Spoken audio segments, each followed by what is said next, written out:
کہ سیاست کے اندر مولوی کا کیا کام ہے؟ سیاست تو بدماشوں کے لیے ہے، سیاست تو چوروں ڈکیتوں کے لیے ہے۔ حضرات گرامی قدر کس طرح کی بات ہے؟ سیاسیات کا تعلق آپ کے خزانے کے ساتھ ہے، سیاسیات کا تعلق امت کی ایمانتوں کے ساتھ ہے، سیاسیات کا تعلق امت کی نوکریوں کے ساتھ ہے، سیاسیات کا تعلق آپ کے معاملات کے ساتھ ہے، سیاسیات کا تعلق ملک کی روڈوں کے ساتھ ہے، سیاسیات کا تعلق ملک کے ڈیموں کے ساتھ ہے، سیاسیات کا تعلق ملک کے دفاع کے ساتھ ہے، سیاسیات کا تعلق جو ہے لوگوں کو میرٹ کے اوپر مقرر کرنے کے ساتھ ہے۔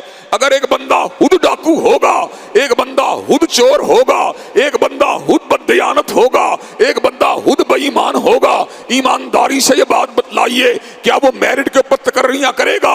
کیا وہ میرٹ کے اوپر نوکریاں بانٹے گا؟ کیا وہ قومی خزانے کی حفاظت کرے گا؟ کیا وہ قوم کا صحیح معنوں میں دفاع کرے گا؟